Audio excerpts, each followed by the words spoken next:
Welcome to Sport Lab, your go-to channel for the latest football news, match analysis, and all things sport. Today, we're diving into the highly anticipated Manchester derby between Manchester United and Manchester City, which ended in a disappointing 0-0 draw. The game, held at Old Trafford, exposed the issues both teams are currently facing, as neither side could muster the quality or intensity that we've come to expect from these two giants. So, what went wrong? Stay tuned as we break it down, discuss key moments from the match, and analyze what both teams need to work on moving forward. Happy with the performance? What do you make of it? No, happy with the performance. Obviously, the result not. We want to win games, and we need points in the league. We are aware of that.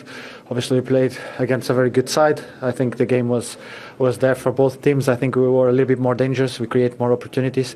We just need to be a little bit more, have more the instinct, the killer instinct, to get the goals. In the first half, I think we had too many chances, and we have to get one.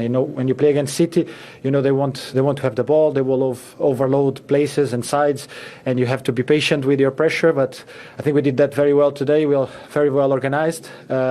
But as I said, the killer instinct today was missing a little bit. But we created a lot of chances. That's a good point. So in terms of the manager's structure, defensive plan, do you feel like you're really up to speed with that now? Whenever you're playing the top sides, you're making it really difficult for them. But I wasn't worried about the defensive organisation or the speed of the team going backwards, pressing, because when we play big teams, we have showed that. Yeah. The problem is when you go to some games where we think probably that we are the better team, and then we don't do it in the same pace as we should do. But we're growing in that. We're understanding that without suffering, that's what the manager says to us a lot of times. If it doesn't see us suffering, that means that we're not doing 100%. So today we did it, but we have to carry on. This not just for the rest of the season, but for everything that comes after. You've been in terrific form for a few months actually now, but around you've got some young players, maybe some guys who are just searching for their best form. How much responsibility do you feel to be the difference, to make the difference for Manchester United at the moment? No, my responsibility is doing the best I can for the team, because that's the responsibility everyone has. Obviously, we know that I will get more attention than some others probably, because being the captain and being here for so many years, and I need to be at the level of this club every time I step off the dressing room to go to the pitch. Obviously, sometimes you don't, but the effort is always there. That won't miss from my side. It could miss technically, tactically a little bit sometimes, but effort-wise we'll never miss, and that has to be my main thing to show to the other ones. The manager was talking in the week about being in a rush to get Manchester United back to, where I guess everyone feels they belong, contending right at the top of this league. Seeing what you've seen over the past few months, how far off are you? No, as I said, it's not these games that will define that. It's the other ones. That, as I said, whenever we play big teams, we know the pressure is all there, so much attention, everything, and everyone is so sharp in everything we do. We just have to make that click if we want to be a big club, like City is being, Liverpool is being, we need to do that consistently, and that's what. And how far off is that? We have to see it. If we carry on doing what we did today, with scoring goals, we'll be close. But if after today we just relax and think that this is enough, we go back again. So that's the main focus now, is to do this consistently. What type of game was it today, did you think? What was it like to play in it? Maybe, I don't know, it seems to lack some of the blood and thunder of derbies of years gone by, did you think? No, I think there was a lot of falls in there, was a lot of moments, but it can't be any more like it was in the past. It's a lot of things now that have changed with VAR, everything. I've played in derbies also without VAR, and I know how it is. But with VAR nowadays you can't do that. Before they had only 3 referees. Now they have 4 plus VAR. In the past we had 5 referees on the pitch, 2 behind the goal. So everything is changing. So we can't be as rough as we want on the duels, on the tackles, and everything, because everything has changed. Okay, last question then on Kevin De Bruyne, because that was your last time facing him in a Manchester derby. I thought I saw you have a little moment with him at full time, but I know he's been on the wrong side of Manchester from your perspective, but how tough an opponent has he been? How good a player is he? Oh, he made the Premier League better. He made if City is where he is and Man United hasn't won many trophies in this period, is also because of Kevin De Bruyne, and he deserves all the credit. He's done fantastic. 10 years in the Premier League is a lot. They have decided to part ways. I don't know from which side, but Kevin keeps being world class, and it was a pleasure to watch him so close. It was a pleasure to play against him, and he's gonna stay in the history of the Premier League, not only of Man City. Yeah, you're right. He has been a brilliant player, but today you were the player of the match. Thank you very well much. played, Bruno. Thank you. Thank you. Yes, much to discuss on both captains today. Some interesting thoughts there from Bruno Fernandes, and he's stating the obvious, really, in the fact that they need to be more clinical, which is right back to the theme of the start of the show when we were talking about the centre-forwards, and the fact that Manchester United have still only scored 37 goals, and only 5 teams in the Premier League have scored fewer than them. Yeah, it's a big issue, Steve. As you said, we said that before. I think it's quite right saying the defensive organisation looks all right, but is that because they don't look like a threat at the other end of the pitch? You know what I mean? That balance has to be right. The balance isn't quite there. They definitely need more ammunition in the forward area of the pitch. That goes without saying. I think Garnacho is the only threat, but again, we're talking about the threat where he scored once in 25, 26 games. It's not enough. He needs to be more consistent. With his chance, he should have scored again today from a diving header 5 yards out. It should be a goal, and that probably wins the game. So reinforcements look, we know reinforcements need possibly all over the pitch, but especially in forward areas, they're just toothless in attack. I'm going to give you an incredible stat now, because it's not just reinforcements, it's the way they're playing that's getting much discussion. Since Ruben Amorim arrived, only Leicester City have scored in fewer games than Manchester United. So actually the goal scoring record's gone backwards since this manager came in, with the shape and with the players that he has available to him. Yeah, and from what we've seen so far, it's not going to change that. He's not going to change the shape, whether it's winning games or losing games. It doesn't seem to matter to him now. He thinks he's got...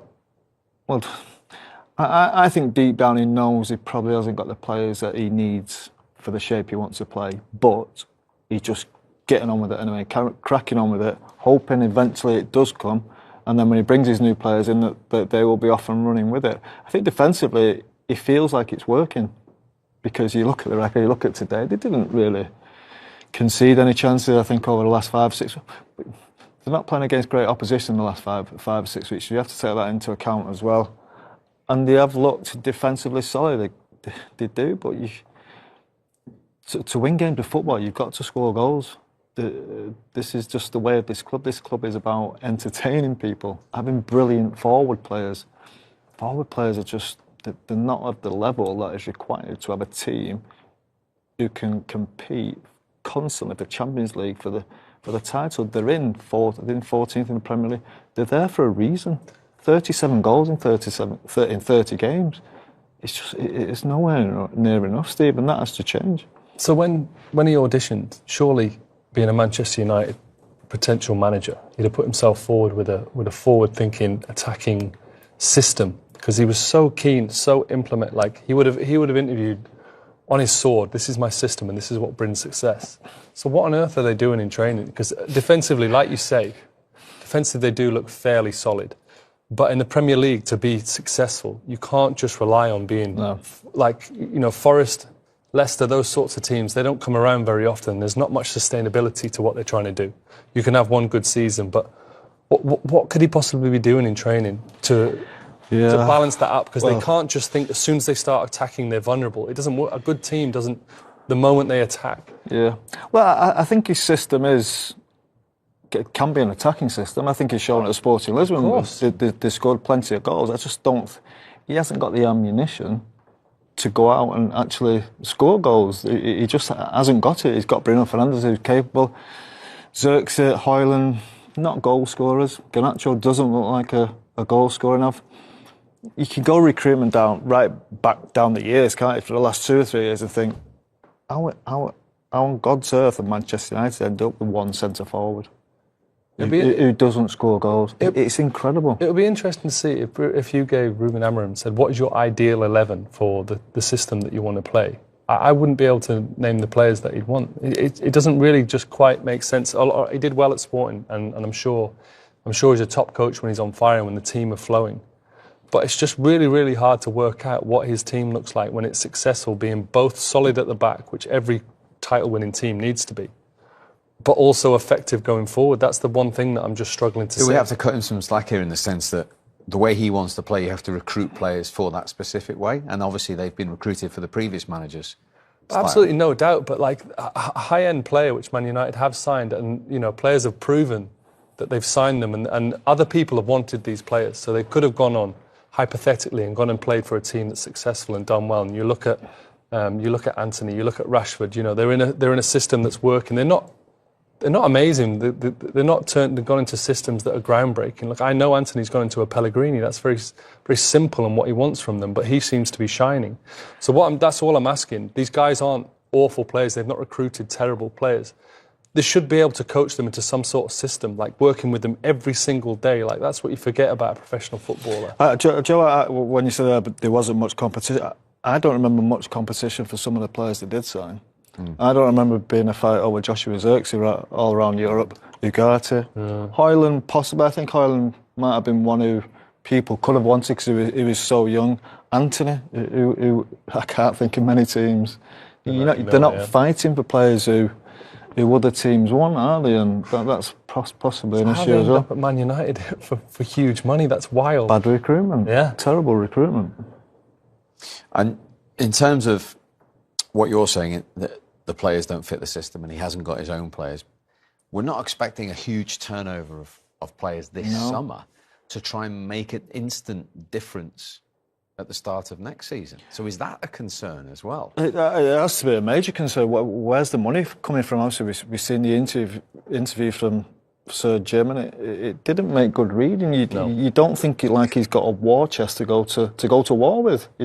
It just doesn't feel like that. I get the impression, and I could be wrong here, but I think they might sell the two young players. I think they might sell Garnacho and Mainu, just obviously for PSR issues as well. What can you do for selling for 60 million, then you can spend 180 million? I think that's... Would that be sickening? Especially when you look at someone like what Scott McTominay's doing in Italy at the moment with Napoli. The Mainu one would hurt, yeah. Did you know what? They both hurt. When you're looking for...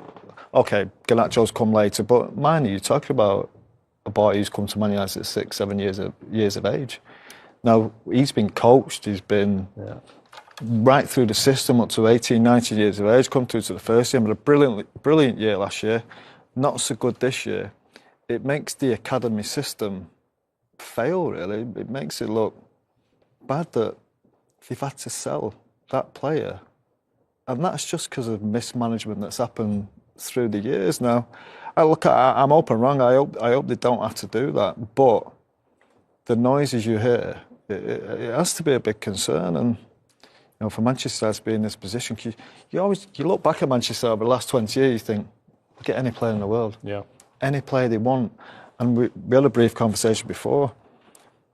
If clubs, Man United might be in the league now of competing with the likes of Newcastle, the likes of Aston Villa in the transfer market, possibly not your Liverpools and your Manchester Cities and your Chelseas, because, and if you're looking as a player, you think, right, Manchester United want me, Manchester City want me, and it hurts me to say that, but where are you going with the trouble that's at Manchester United at that club in a minute? It could be a mess for the next 5, 10 years. Now look, they might have the right man in place.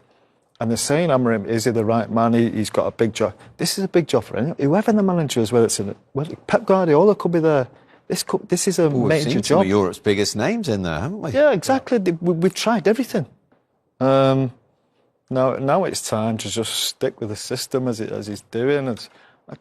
United fans are brilliant as well. They'll support whatever manager. Even Ten Hag in the later days, everyone knew it wasn't great, but they support him, and eventually you've just got to stick with it, I think. Because, like I say, you try your Van Gaal, you try the Mourinho's, the very best around, and it's not worked. So we've got a really young, bright manager. We know that. He's great record in Sporting. I know Sporting in the Portuguese league is not Manchester United, and it's not the Premier League. But we've got to stick with him. We've got to stick with somebody. Yeah. Whoever, I don't care who it is, you've got to stick with him now and trust him for the next 3 or 4 years now, there's going to be horrible times through that, definitely. And he's had not a great start, has he? To be fair to him, but I think he's getting parts of it right. Like Arsenal have done with Arteta? Yes, very much so. What's Arteta been there 5 or 6 years? They won the FA Cup early on, which was great for him. Hopefully Manchester United go and win this Europa League for him early on, and then that gives him that time to build, because Arteta, when he first went, Arsenal were a poor team, and he's rebuilt. I rebuilt it with Edu. Don't get me wrong, that's another worry. You think he possibly came over it under false pretenses at Amorim. You think, right, the first time Manchester United have got a director of football in Dan Ashworth, within 2 or 3 months he's gone. All of a sudden he's back on his own again. They haven't employed anybody else, and he's a young manager coming over to a different league.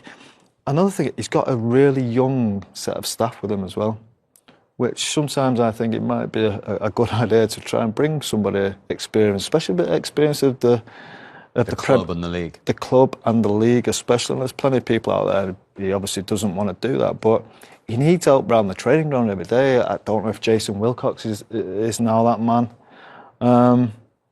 But you can't just leave him to it. There were so many times that Ten Hag, he was like the one man representing the club. He was almost sent out to the Lions all the time to defend everything. I don't want this man to have to do it. He's young. He's got a big enough job in his hands. He needs that help in the background. And I think a director of football would be some really experienced. Look what Arsenal have just done with the lad from Atletico Madrid, Berta. Somebody like that, somebody with real experience and presence in behind him, just to help him along day to day with the job. Unai Emery's got Monchi as well, hasn't he? Exactly, yeah. Okay. Well, you talk about trusting Ruben Amorim. Let's hear from him now and see what he thought about the 0-0 and the Manchester derby today. Well, Ruben, on balance, more happy than unhappy? Depends. If you see the game, I think we had some chances to win the game. We tried to use the pace in transitions, defending a little more in the low block, but we had our chances, and we had some moments with the ball, and we pushed City to their half. I think we were near the goal, but if you look at the game, you can accept the draw. Yeah. So they had more of the ball, but did you feel like you had a bit more of the threat? Yes, because you have more space, and that is something that is normal when you are prepared to do that and you expect to do that. We were closer, I think, to the goal. They have more possession. That is normal. Is it still that last bit for you though? In the last third, final pass, final cross. I heard you talk about it in midweek. Same again today. Sometimes Ederson did quite well, because we had some moments in the pass was in the they used a good pass in the overlap sometimes, things that we didn't do against Nottingham, and then Ederson was there, but if you look at the team, we have so much to improve in every aspect of the game, so that is one more. Okay, give us some of those things. Where do you need to improve? We've not got long enough. No, everywhere. I think everywhere. We need to improve in every aspect of the game, build up, transition, decision clearly in the final third. So we have to improve in every aspect. How can you improve that last bit in the final third? Is it about developing individuals, or can it only be done in the transfer market? No, we have every player can improve, and they are here because they show something in other clubs. So they have the quality. We have to spend more time there. We are still a team. Sometimes is more danger in transition. We have to spend more time near the final third to have more opportunities. Do you still feel, despite what you're saying about you can improve literally everywhere, do you see progress? Well, I can see it. I can see the connections are a little bit better. You can feel that the players are more comfortable to the positions. We can find players between the lines. All that things, we are more calm with the ball. So we are better. But like I said in the beginning, we have a lot to improve. Yeah, and you talked in the week about being in a rush to get to where City are right now and even beyond that. So what's it going to take? Maybe over the summer, to make that leap, so you're contending at least somewhere near at the top? Again, I know I'm not naive. I'm not crazy. I can see the moment that we are. I can look at to the opponents, and I understand there's a big gap. But I'm as a leader, I cannot say that we are going to take a lot of time. Even if you want to bring someone, if you want to push our players, you have to show some hurry. You have to feel that urgency to do something better, because you don't have a lot of time in the club like ours. So we are in the rush. That is clear. What did you make of it today as a game for a derby in this country? It's quite a cagey game, I guess, 0-0. Why was it that way? I think if you look at the moment of both teams, not fighting for the title, that changed completely the game. You can make a funny game, but the feeling of winning, you cannot lose 1 point. You have to win every game at home. That feeling is not here, and it's hard for me. I'm the coach. It's hard to say that. So we need to fight for big things. If we are fighting for big things, the feeling it will be completely different. In that urgency, you will feel it more in the game. Like you don't feel it today, because both teams are sometimes they have a lot of doubts in some moments to jump in the pressure, etc., etc. So I think you need to be fighting for the big things. Thank you. Thank you very much.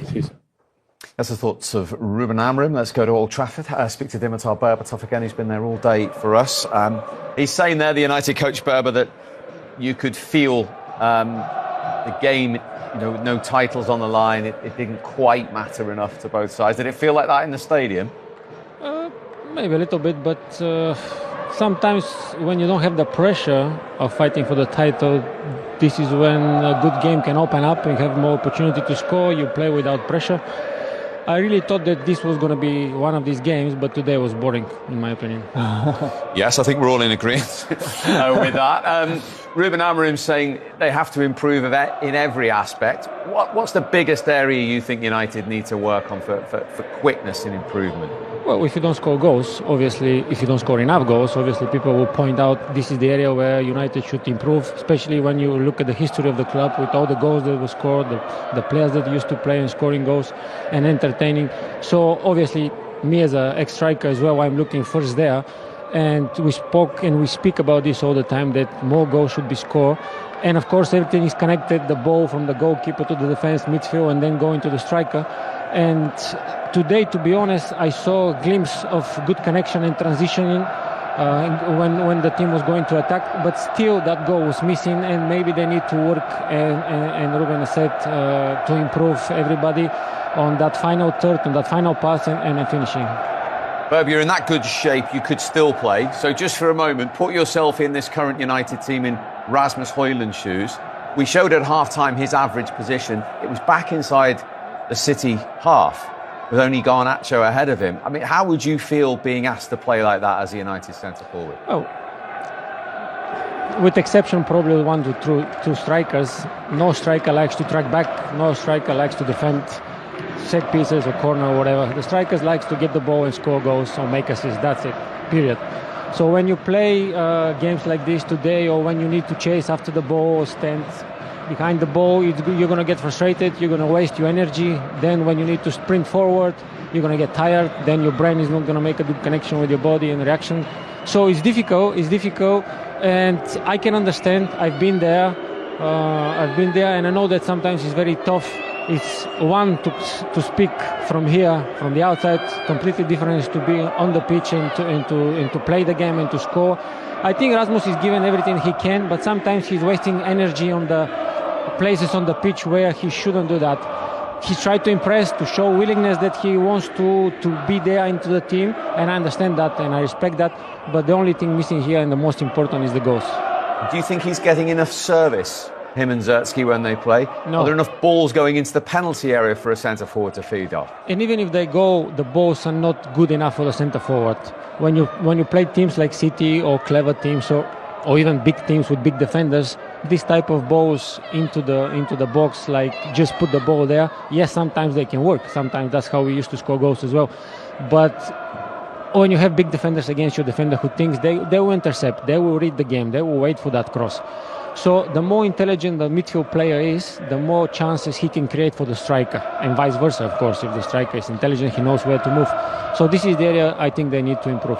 Very interesting. And away finally from the Premier League, if they've got a big game against Lyon this week, the first leg of the quarter-final of the Europa League. If they can make progress and maybe even win that trophy, get that early for Ruben Amorim, will that help the speed of this development with United? I think that will give that needed confidence in everybody that the team is moving in the right direction, and everything is, it's working in a position or in a way that it should be, bringing a trophy or fighting for the trophy like United used to do so much in the past. And of course, Coach knows a little better than me what it takes to win trophies and how to do that. So I sincerely hope that the game that is coming is going to be successful for United because it's gonna boost the confidence even more for everybody. Top stuff, Berber. Thank you very much indeed. Thank you, guys. Great to see Berber at Old Trafford. And getting back to what Ruben Amorim was saying there, he can see progress. Players are more comfortable in their positions and they're heading in the right direction. Can you see that? Yeah, defensively, I can see small bits of that, I suppose. I think Casemiro's got better. I think Ugarte's got slightly better. I think defensively, they do look a lot more solid. But as I said, the biggest problem and the biggest way to win games of football is by scoring goals. Now, any team can set up defensively and then lose that fire in attack. They can lose that energy in attack and that quality because you're just so concentrated on the defender. You need to somehow find the balance of that. That's what the very best teams do. They defend well, they score goals well, they keep control of the game well. At this minute, it seems like the defensive side of it is the most important thing to them. They've got that right now, I think. Well, almost right. It's very difficult. So I'm saying that they played Arsenal, they played Manchester City today. They've only conceded one goal in both games. So there has to be a case for that. But it's almost been to the detriment of the other end of the pitch. At the other end of the pitch, yeah. And that Rasmus Højlund graphic at our time it's a big concern. Look, I played with plenty of centre forwards who worked hard, but they wouldn't come into that position. And if they did, as a central midfield player, you need to be. You say, get out of here. Well, what are you doing here? You're the centre forward for Manchester. Get out of my way. I don't want you here. You're up there. As Berber was saying there, save your energy for the most important thing on a football pitch. He's in here, he's running there, he's running to the left-hand side, he's running to the right-hand side, he's running back. He'll get up there, all of a sudden the ball comes into him. There's nothing there, flat, dead, because there's no energy. Yeah, they don't look sharp in the opposition box, do they? And they are working hard. They're good, honest guys, and they're taking on positions and stuff, and things that their manager wants them to do. But ultimately, they just do not look sharp or threatening, and it looks quite cumbersome when they get into the final third. It's very difficult you can't really coach forwards. You can coach them in movement when they're kids, as we're saying there, but once you're 25, 26, what's Højlund now, 22, 23, maybe a little bit older, the coaching side of that's gone, the development's gone. He can't get inside his head and make decisions for him. Garnacho, he's played over 100 games now. You can't get inside his head. You have to almost rely. You can give movements and patterns of play, of course you can, but you can't put that thought in his mind, right, now I'm going to settle down, calm down, I've done my quick work, I've got into the right place, now it's all about me, composure. I've got to choose the right finish. Am I going to bend it round him? Am I going to dink it over him? It's very difficult for a coach to do that.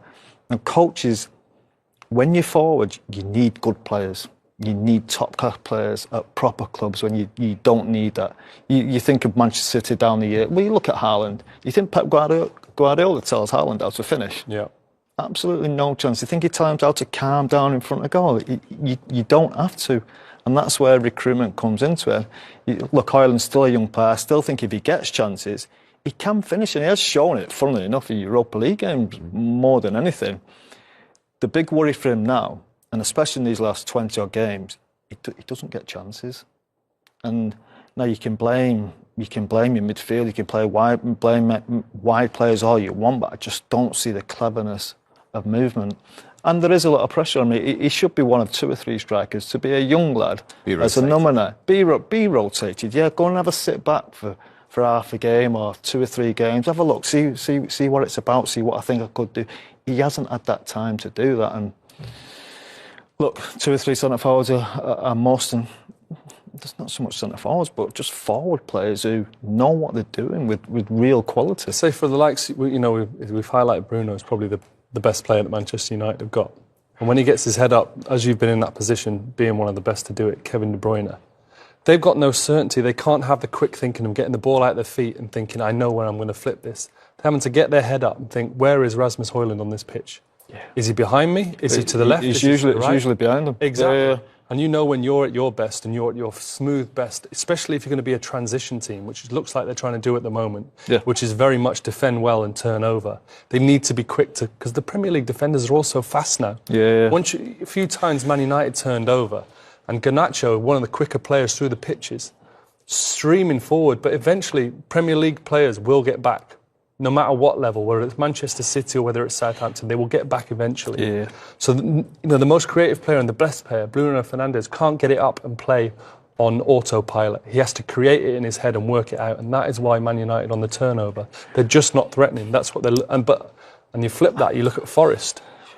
Morgan Gibbs-White knows exactly what to do once that ball turns over on the end. Anderson, they know that they've got a Langer. They've Don't got compare us to Forest, please. I'm sorry, but that's where they're playing, though, mate. That's where they're sitting in. And look, I always remember saying when I was playing that football teams are only good as your centre forwards. Yeah, I firmly believe that. I don't think there's any doubt about that. If Manchester United get 2 brilliant centre forwards, they will be a much better team. Now, what they almost have to do now, what someone like Bruno has to do. They almost had to coach a kid on the pitch while they're playing in Rasmus Højlund and Garnacho. That's all right. You can do that as a player. Of course you can as an experienced midfield player. You can coach a lad through a game. But you also need the other 2 that you don't need to coach. Yeah. I'll give you an example of Nani. When Nani first came to United, you had to tell him where to run. You had to tell him what his strengths were all the time. Don't come here, just run, that's your strength. Run in behind, run inside the full-back and we'll find you. Yeah. So there is that art of... Cristiano. You had Cristiano, young players, still young players. Knowing what they're doing, though. But people like Wayne, he was a man at 17, wasn't he? He didn't need coaching, he knew what he was doing. People like Carlos Tevez, he knew they don't need help. But they haven't got... Bruno's not got players in the team that don't need help. He's got players that do need help all the time, and it's... Look at that forward area. You think Sancho and Rashford not being there. I think that's a disgrace for a club like that, for them to. So where does the blame lie there? Are the players, though? I think it does. Them two have. I think they've thrown the towel in for Man United. I think that's unforgivable. I hope the pair of them never come back. And I don't like saying it because when a player, especially come through the academy like Marcus, I hated them type of players leaving.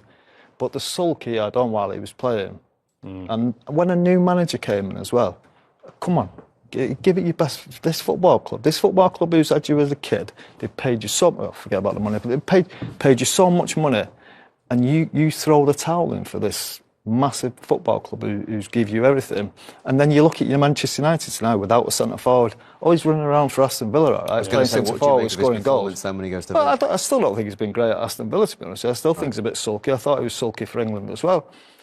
But that's the type of thing Man United are missing. They're missing the quality of them two. Now look, I know Jadon Sancho didn't perform, but he's got the quality. If you add them two proper players playing at their best to that team, it makes a hell of a difference. But the two of them gave up on a struggling team. Attitude. Well, they gave up on a struggling team, and I don't think that can be forgiven. And I think clubs in the future have to look at them two especially and think, what if we're struggling? Am I going to trust these two to really get us out of trouble? Because they've shown at the biggest club in the world that they weren't prepared to do it. They weren't prepared to roll the sleeves up and give everything for the club. Interesting. Okay. Well, Pep, a very tight derby game. What do you make of what you've seen? Yeah. We have a control. We're not in the right spots to hurt them. In the first half, a little better. In the second half, in the first minutes. Yeah, always have been here. United have been an incredible transitional team. Always they defend against us quite deep. And of course with Garnacho, with the pace that they have, with Dorgo, with Dalot, and they link really well. The process I know quite well. They link inside. They know perfectly what they have to do. So it's a good team. But we take the point. So we were better to win, but still we are there. Where were the right spots? How could you have hurt them more? The players know it. Can you share it with us? So the game's gone now. You should know it after 9 years together, our game. I don't know enough about football. That you should work in our business maybe and not ask about the football. They know it. So there are a process when the ball is in one side, the player has to be in the right position, but when turn the game punishing them, and today was not enough good. Marmoush looked maybe like your most likely player to score. Can you just tell us what you tried to do with him? Because it wasn't like he was a direct Haaland replacement. He was often off to a side and then like a box or a diamond in midfield. No. Wrong again. We play with two strikers. We not more central, because central there are more people, a little bit more open, but with two strikers. Okay. And what was the thinking with that? Because it was quite congested. Yeah, but it was quite congested in the middle of the field. Yeah, we know all the time. Against 5-4-1 is always Hollywood go with a Kovacic. They defend so narrow here, allowed to go outside, they jump. And since many years I'm playing against 5-4-1 defensive deep, so it's not new. And always we were able to do it, or the quality of the players, the talent to do it. But this is an extra that I cannot expect that, because they can play bad. It's just we should be in the same position that we are not. They tried, but we are not good enough, to punish them or hurt them a little bit more. Than what happened. What did you make of it as a game? Ruben Amorim talked about it being a game between two teams with some doubts and maybe not the biggest prizes to play for. Do you think that affected the match? Yeah, maybe in that position. So I don't know. I think the last games we are much better. The back four was excellent, and just our process was not, and we know that. So all the time we know that when we lose the ball in certain positions, they are incredible, strong team, and they punish you in the transitions. So we know that.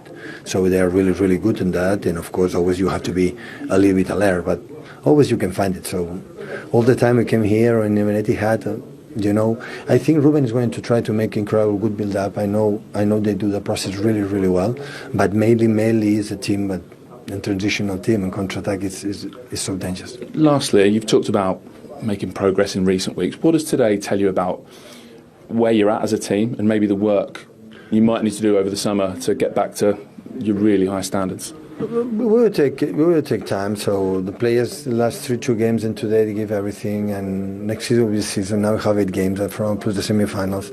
Now have a long way. We prepared the games up front, and few things I'm happy what I saw. And you have to to the target to qualify for the Champions League. And next season will be next season. Okay. Thank you. Thank you, Patrick. He's happy with a few things for his target, which is now the Champions League. Are you in any way nervous City won't be playing Champions League football next season? I'm not nervous, no, not personally, because I just feel like they've been excellent in recent times. I say I'm not nervous as in I don't think it's guaranteed, but they just put themselves in a position, that interview there, they're just a little bit in transition at the moment, and it's become glaring over the season as it's gone on. Look, you can't get away from the fact that they're defending champions. They started so strongly, and then they had what looked like a blip, which has turned into they have some problems in the team. They have some problems in the squad, but they're not drastic. Of course, they're not drastic. They've got one of the best coaches to ever manage in the game. They've got some excellent players. They've got a really good board. They've got really good directors. They've got people who can bring quality to the club. And they're going to be tested. They've done really well moving forward over the last couple of years, and they've been excellent in their in the players that they've signed and their recruitment and who they've got rid of. But at the moment, they're going to really be tested. So they need to be getting their heads down, focusing. But they all seem like they're on the same page. That's the one good thing about Manchester City, and always has been over recent years. They've been very united as a team and as a squad and as a fan base. And I don't think anyone's going to overreact, and they're going to keep calm no matter what happens, because they believe that they're going to build their process back and be back to where they want to be. Whatever happens, even if they win every game, they'll have fewer points than any Pep Guardiola season. But of course, that is extraordinary standards for most of it. But do you think this is the biggest sort of rebuild challenge he's ever faced since becoming a manager?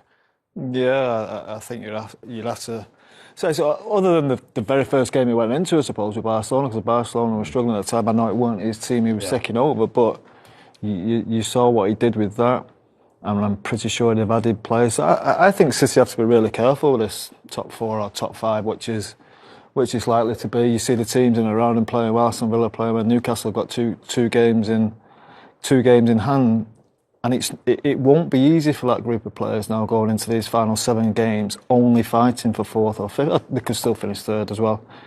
But because of what they're used to. Because of what you're used to when you're going for the Premier League. They've just won the Premier League 4 times, and that gets your fire going. That's your belly. All of a sudden, you're looking at things.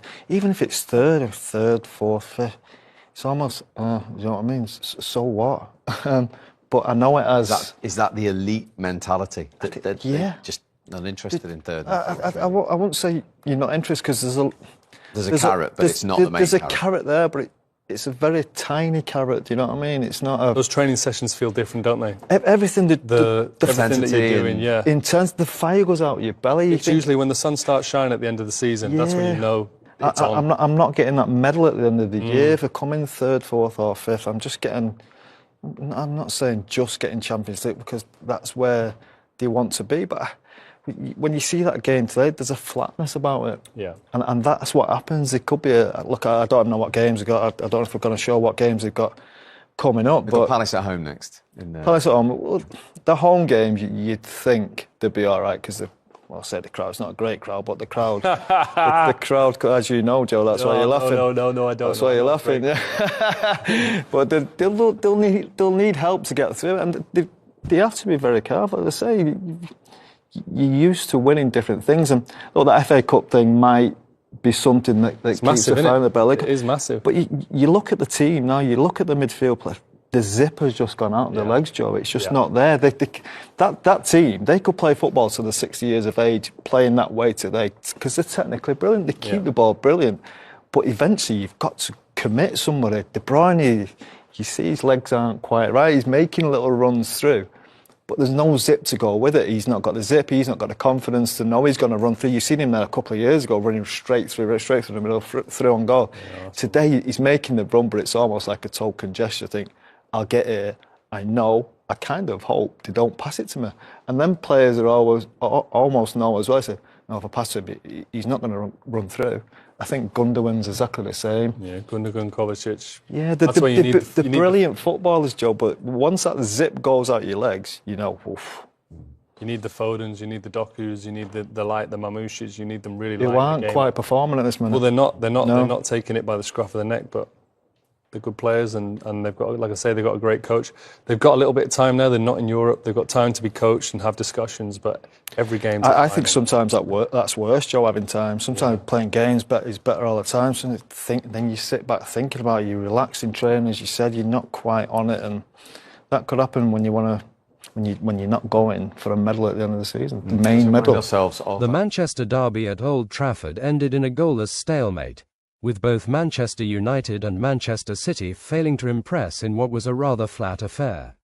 As former players Roy Keane and Micah Richards pointed out, the lack of quality and energy was evident throughout the match, leaving fans and pundits alike frustrated.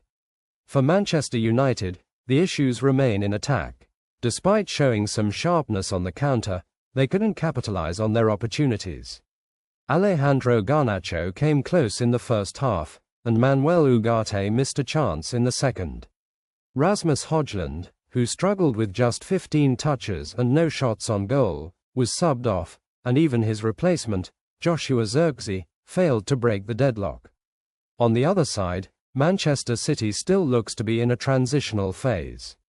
Without Erling Haaland, they lacked the usual cutting edge, and while Omar Marmoush tried to get something going, his efforts were tame and easily dealt with by United's keeper, Andre Onana. Phil Foden also had another quiet game, and City's inability to break down United's defensive setup was glaring. As both teams remain far from their best, Manchester United manager Ruben Amorim acknowledged the improvements his side has made, but also emphasized that they have a lot of work to do. We are a team more dangerous in transition, but we need to spend more time in the final third to create opportunities, Amorim said. His comments reflected the team's growing comfort in certain areas, but also the urgent need to improve, especially if they want to challenge for higher goals. On the City side, Pep Guardiola was less than thrilled with his team's performance. "We were not good enough to hurt them or punish them," he admitted. Guardiola also touched on the difficulty of breaking down a team set up in a defensive 5-4-1 formation, which United executed well, limiting City's attacking options. The final whistle saw both teams seemingly content with a point, despite what Gary Neville described as a robotic performance from both sides. The best Manchester United and Manchester City teams would be very disappointed, Neville said, highlighting the lack of intensity and risk-taking in what should have been a high-energy derby. So, what does this result mean for both teams? For Manchester United, the point leaves them in 13th place, still 7 points adrift of the top half, while Manchester City missed the chance to move into 4th after Chelsea's draw earlier in the day. Both sides clearly have a lot of work ahead of them if they are to compete for the top spots this season. That's all for today's match breakdown. What did you think of the Manchester derby? Were you disappointed by the lack of action, or do you think both teams are simply finding their way this season? Let us know in the comments below. Don't forget to like, share, and subscribe to SportLab for more football analysis, match reviews, and all the latest sports updates. Until next time, stay tuned, stay sporty, and keep your passion for the game alive.